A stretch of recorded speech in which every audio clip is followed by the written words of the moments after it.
글로벌 인사이트 시간입니다. 글로벌 주식시장의 주요 이슈 심층적으로 분석해드릴 거고요. 오늘 이 시간에 펠리즈 투자인리서치 김민수 대표 나와 있습니다. 어서 오세요, 대표님. 네, 안녕하십니까. 네, 반갑습니다. 네. 저희 이제 글로벌 증시에 대해서 분석해드리고 있는데 오늘은 이제 베트남 증시로 가볼 겁니다. 네. 여기가 이제 조금 살아나고 있는가 봐요. 기지개를 확 펴고 있다라는 소식이 있는데 어떻게 좀 나아지고 있습니까? 네, 저희가 베트남 하게 되면 여행지로만 잘 알고 있죠. 네, 근데 네. 일단 오늘은 증시 얘기를 해야 될 것 같습니다. 중요할 것 같습니다. 네, 예. 일단 베트남 증시 최근 들어서 그래도 좀 조정세를 보이다가 좀 약간 반등세가 좀 네. 눈에 띈다는 관점 쪽에서 주목을 할 필요가 있을 것 같은데요. 예. 지금 화면에서 보이시는 게 대표 지수 VN30이라고 하는 지수입니다. 그런 상황 쪽에서 봤을 때 작년 1월 달까지 움직였던 부분들 흐름을 보게 되면 상당히 양호한 모습들을 보였다가 최근 들어서 거의 바닥 다지기를 마치고 고개를 들고 있다라는 관점 쪽에서 주목을 하고 있는데 대표적으로 IT, 금융, 유틸리티 쪽에 대한 업종들이 상당히 시장을 주도하고 있다고 얘기를 하고 있고요. 이런 상황이다 보니까 내년은 직전 고점대도 안착할 수 있지 않을까 이런 전망까지 나오고 있는 가운데 가장 베트남 증시를 바라보면서 긍정적인 측면 쪽으로 보게 되면 첫 번째로는 미중 간의 무역 분쟁의 대표적인 수혜국이다라는 얘기들 계속 많이 나오고 있죠. 그러다 보니까 고성장에 대한 모멘텀들도 같이 갖고 있다라는 관점들로 이어지고 있는데 특히 베트남의 연간 GDP 성장률을 한번 화면으로 보시게 되면요.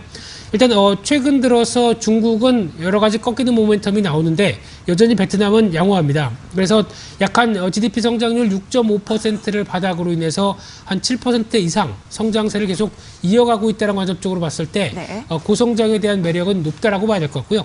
그와 마찬가지로 수출 증가율 같은 경우도 단기적으로 고점에서 약간 흔들리는 모습은 나오지만 추세적인 모습들을 봤었을 때 꾸준하게 어떤 수출에 대한 변화들은 양호하다라는 쪽으로 바라보고 있고요. 또 두 번째로 정부 정책입니다. 특히 외국인 투자 제한을 완화하기 시작하면서 증권법 개정이 이루어질 거라고 보여지고 있고요. 거기다가 국영기업 효율성과 정부 재정 확충을 계속 가져가기 위해서 국영기업 민영화를 계속 시도하고 있다라는 관점들이 그래도 긍정적으로 보여지고 있는 가운데 내년 6월이면은 또 글로벌 이머징 지수 편입 가능성이 나타나고 있습니다. 예. 그래서 MSCI나 FTSE 이 부분 같은 경우는 가장 큰 호재로 작용하지 않을까 생각되고 있는데 시가총액이 작은 증시만큼 만약에 편입된다라는 얘기가 나오게 되면 그에 따른 반응도 상당히 클 수 있다라는 그렇죠. 예. 쪽으로 바라보고 있고요. 또 하나 네 번째로는 베트남 국가의 신용등급 조정 가능성. 물론 하향 얘기도 나오곤 있지만은 지금 나오는 기조로 봤을 때는 하향 쪽은 아니지 않을까라는 쪽으로 바라보고 있는데 게다가 또 베트남 정부는 GDP를 상향해서 한 25.4%대로 올리려고 시도를 하고 있는데 그러다 보니까 이런 마련되는 부채 한도를 통해서 오히려 인프라 투자에 대한 재원을 확보할 수 있다라는 관점들도 상당히 긍정적으로 보여지고 있고요. 그러다 보니까 주요 베트남 펀드 수익률을 보게 되면은 일단 지금 기조로 봤을 때 한 5가지 종목들이 나오기 시작하는데 특징들이 설정 금액이 좀 작고 최근에 설정된 펀드일수록 오히려 1년간 수익률을 봤을 때 가장 좋다라고 봐야 될 것 같고요.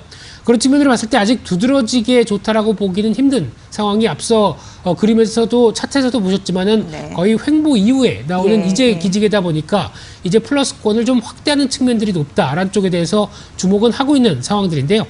그렇다고 하더라도 일단 앞서 말씀드렸던 것들의 가장 큰 핵심들은 고성장에 대한 매력입니다. 이 부분이 가장 눈여겨볼 수 있다고 하더라도 그래도 신흥국 관점 쪽으로 봤을 때 글로벌 경기에 대해서는 네. 영향력이 클 수밖에 없다. 그러면 또 미중 간의 무역 분쟁 관련된 글로벌 경기겠죠. 이쪽에 대한 영향력들이 일단은 더 단기적으로는 중요하다라는 관점 쪽에서 일단 이 고성장의 매력을 계속 유지할 수 있을지 계속 확인해야 할 필요가 있다고 봐야 될 것 같습니다. 네, 글로벌 경기를 타기는 하지만 고성장에 대한 매력도가 있는 베트남 증시 최근 반등세가 괜찮다고 합니다. 과연 내년에 직전 고점에 안착할 수 있을지 그 여부까지도 잘 보시면 도움이 되실 것 같습니다. 자, 이제 두 번째로 가보면 한 조사 결과 따라서 이 시장의 트렌드가 어떻게 바뀌고 있는지 알아볼 건데요. 2000년 이후에 주가가 가장 많이 상승한 기업이 순위별로 발표가 됐다고 합니다. 궁금해지는 대목입니다. 네. 어떻게 발표가 됐습니까? 네, 2000년도 이후라고 하게 되면 벌써 약 한 20년 전. 20년 가까이 네, 된 거죠. 그때 예. 앵커님도 예. 많이 젊으셨을 거고요.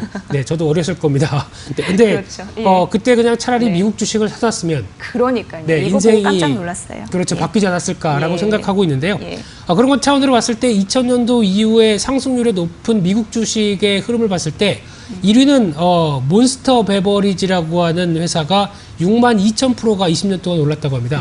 62,000%면은 한 100만 원 투자했으면 지금 6억인가요? 야, 네, 예, 그 정도 될 금액이라고 봐야 될 것 같은데 그와 함께 2위가 넷플릭스, 그리고 예. 3위가 에퀴닉스 이런 회사로 봤었을 때 일단 한 5위권에 있는 회사들을 보게 되면은 거의 9,000% 이상은 다 올랐다. 그러니까 즉 100배 가까이 올랐다라고 볼 수 네, 있는 네. 상황들이죠. 그래서 가장 많이 올랐던 1위의 몬스터 베버리지가 뭘까라고 알아보게 되면 혹시 요즘 국내 시장에서도 많이 보이죠. 에너지 드링크. 그렇죠. 예. 예, 저희 때는 그냥 바카스 마시는 정도였는데 네, 지금은 이제 에너지 드링크라고 해서 고카페인이 들어있는 이런 음료 상당히 인기가 있다고 보여지고 있는데 네. 이런 차원에서 어느 정도 글로벌 차원에서 인기가 있다 보니까 그에 따라서 실적이나 여러 가지 어떤 각광받는 부분들 쪽에서 주가도 급등했다라고 볼 수 있는 상황들이고요. 네. 일단 실적 추이를 한번 보게 되면은 일단 3년 전만 비교하더라도 꾸준히 실적이 좋아지고 있습니다.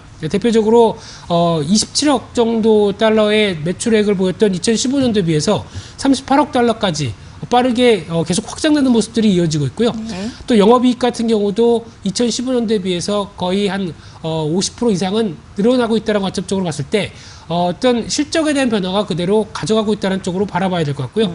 그러다 보니까 몬스터 베버리지의 월봉을 보신다고 하더라도 지금 주가가 장기적인 흐름들로 봤을 때도 계속 우상향입니다. 그래서 네.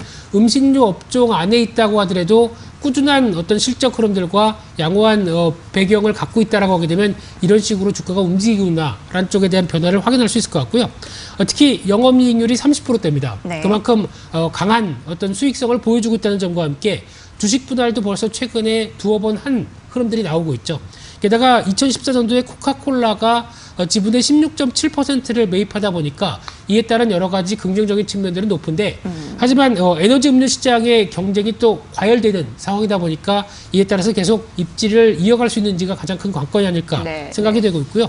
또나 2위로는 잘 아시는 넷플릭스가 넷플릭스. 네, 들어가 있습니다. 예. 2002년 상장 당시에 1.2달러대에서 주당 280달러대까지 가파르게 올랐었죠. 그래서 최근에는 좀 조정권을 받고 있는데 이런 어떤 글로벌 OTT의 강화가 이어지면서 지금 보여줬던 성장세를 계속 이어질 수 있을 것인가.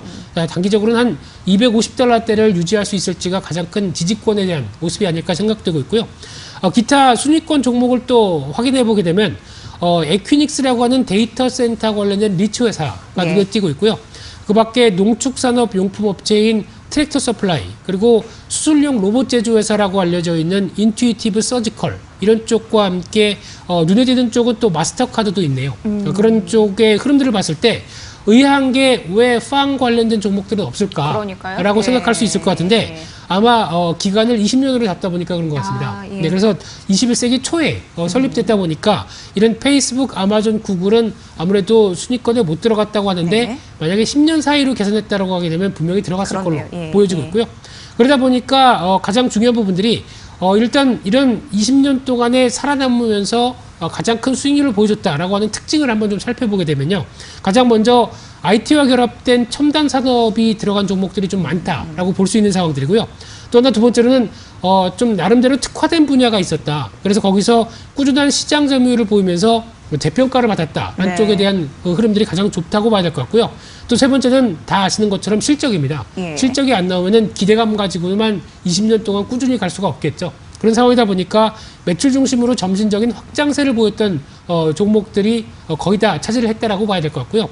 또 하나 중요한 부분들은 장기 투자라고 봐야 될 것 같습니다. 장기 투자의 효과로 볼 수 있을 것 같은데 그만큼 미국 증시가 우상향 패턴을 그리면서 이어지다 보니까 그런 개별적인 종목들이 이런 큰 성과를 낼 수 있었다라는 것들이 가장 첫 번째 배경이 아닌가 네. 그렇게 생각이 들고 있습니다. 네, 세계가 20년간 봤을 때 1위 기업은 에너지 드링크 회사 624배 뛰었다고 하고요. 넷플릭스 230배 뛰었습니다. 1위와 2위 간의 또 간격도 있네요. 네. 어찌됐건 나중에는 이제 10년으로 바라보는 그런 네. 기업 성장 이런 부분도 재밌을 것 같고 기업 가치 투자 이런 부분에서도 성장, 매력도 이런 부분도 잘 점검하시면서 오늘을 또 투자하는 그런 지혜 여러분들 함께 배우셨으면 좋겠습니다. 자, 글로벌 인사이트 함께 했고요. 펠리즈 투자앤리서치 김민수 대표와 함께한 시간이었습니다. 재밌었습니다. 잘 들었습니다. 고맙습니다. 감사합니다.